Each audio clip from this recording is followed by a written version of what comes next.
welcome back. I'm so glad you can be here today. So, today I want to talk about something that I have been studying for a few years and something I've been very interested in personally, and it has helped me a lot in my work life and in my personal life as well. And that is to do with personalities and how we are so different from each other. So, for example, when I meet one of my friends or my work colleagues, I realize and appreciate how they are so different to me. One person's an introvert, the other person's an extrovert, another person's a thinker, another person's a feeler, another person's more emotional, another person's more logical. We are all so different in certain ways.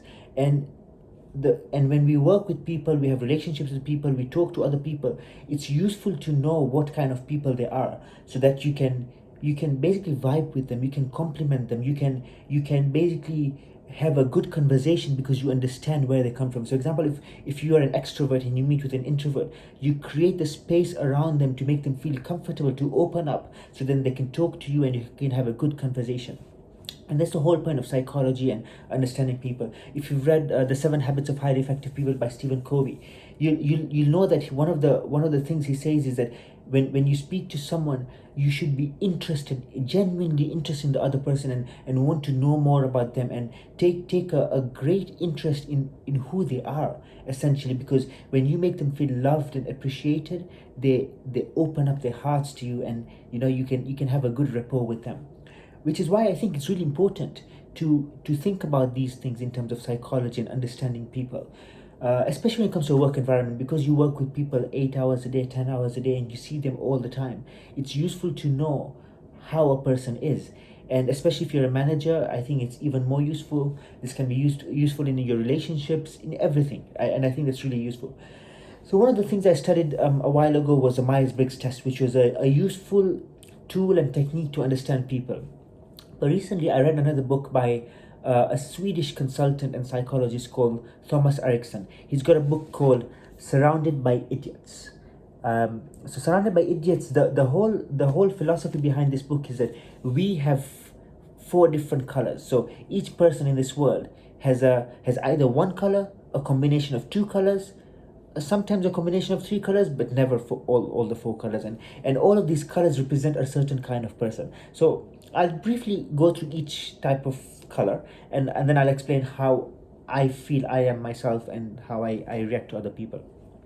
So the red is a dominant person. So he's more like, he gets things done. He's the person in authority. Most CEOs in the world, most people in charge would be red because they want to get things done. So if I read some of the characteristics of the behavior of a red person, you'll know what I mean. So for example, a red person has a quick reaction. He has maximum effort to control. He wants to be in charge of everything.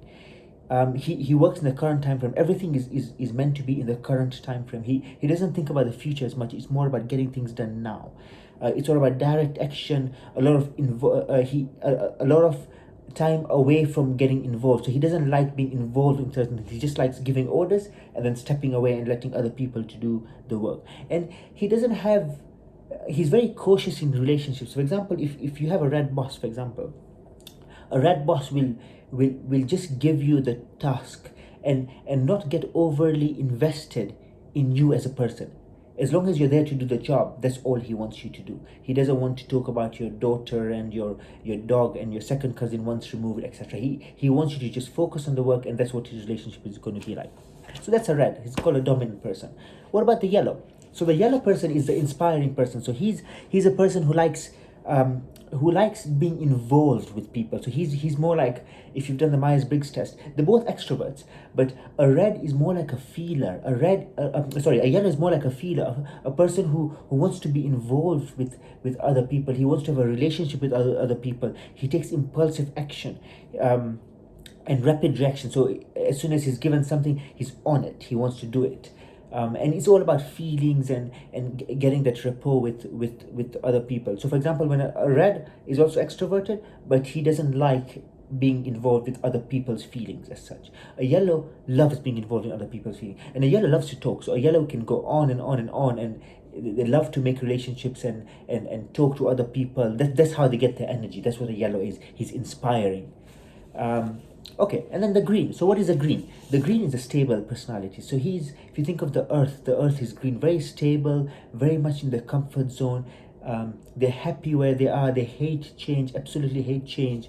Um, they also want maximum they make maximum effort for connection. So just like a yellow, they love interacting with people, but like I said, they hate change. They don't like any change at all, and they don't like conflict. So they will try their best to avoid any conflict whatsoever, and that's a green personality. And most of the people in this world are green personalities. You'll find very few red personalities, some yellows, some blues, but a large population of the world is going to be green, and they're going to be stable. And green people make the best workers, essentially. So you have the CEOs as the red and the yellow, and most of the workers would be the green, because they like doing things and getting instructions and just getting the job done. So once you give them an instruction, they'll obey you, they'll listen to you, and then they'll get the job done. That's what a green does. He accepts it. He doesn't challenge you. He won't challenge you. A red will challenge you. So if he rejects you, even a blue will challenge you as well, which I'll come to next. But a green will not challenge you. As long as you give him something, you give him what he needs to do, even if he doesn't understand as much what he needs to do, or he doesn't want to think outside the box, as long as you just give him what to do, he will do it. Okay, so the last color, the blue. The blue, if you think of the ocean, it's deep, right? So that's what a blue person is. He's analytical. So he's slow to react. He takes maximum effort to organize. He loves understanding why, and he thinks about things thoroughly. So he'll ask a lot of questions. He'll ask you why after why after why. Why is that the case? Why do you have to do this? Why should we do that? He hates involvement. Just like the red, he hates involvement. Both the red and the blue hate involvement. And just like the red, he doesn't like being involved in other relationships, in relationships. So if you need a job done for a blue, all you do is just tell him what needs to be done. Don't engage in chit chat. So if you think of it, the red and the blue are opposites of each other. In terms of, the red is more extroverted and doesn't like involving people, and the blue is also is more introverted and also doesn't like involved in other people in relationships. So that's how the two are quite similar yet different. And in the same way, yellows and greens are also opposites of each other. So again, the yellow is more extroverted and loves relationship with people, loves being with other people, being around other people, talking to other people. And the green is the same in terms of, he likes connection, he likes being with other people, but he's more introverted. So he won't talk as much. He likes stability. He likes being in his comfort zone, and that's how it is. And the reason why I think this book, I thought I'd recommend this book if you want to learn about people and how people are and how to work with them. I found this very useful because, for example, in a work setting, when you're working with someone, or even better, when you're managing someone, you need to know what kind of a person you are and what kind of person other people are. And this is also useful because when you do this exercise, you'll have your own conception. So I did this with my work colleagues, and we tried to basically chart out what each person is. And it was interesting that people thought themselves as one color, but the people who they worked with, their perception of them was a different color, which is interesting. It was interesting because I had one colleague who thought he was a yellow, but other people thought he was a red, and he thought he wasn't a red. But obviously, when you work with people, the people come to know you, and they understand, because they're working with you all the time. They understand what kind of person you are and how you react to things, and what your comfort zone is, etc. So I think it's a really useful technique and tool to implement. This can apply to relationships. It can apply to your friends, to your spouses, to your children, and it's a very useful way of understanding people. I also want to caveat something, that I don't like boxing people. So people are dynamic. They iterate. They improve over time. But the whole point of this technique and things like the Myers-Briggs test and all the other tests that we have is that we want to try and understand people and see where they come from. So we're not boxing them as such. We're just getting a flavor of what kind of a person they are. So for example, I know many reds, I know many yellows, and by knowing that they're a red or a yellow, I know how to work with them. So for example, if I have a red in my team, I'll know that I have to deliver a message in a certain way. But if I have a green who takes things very personally, who gets hurt very very quickly, then I'll know I will deliver some bad news in a more, I don't know, in a way that doesn't hurt them as much, or makes them feel like I'm here for them. A red just goes for direct action. You can just tell them things directly. There's no need to sugarcoat anything. If there's some bad news to be given, a red wants you to tell him straight away, whereas a green would want you to make him comfortable, and then you can deliver the bad news. So I hope that was beneficial, and I hope that I did encourage you to read this book. I think it's a fantastic book, a fantastic way of looking at things.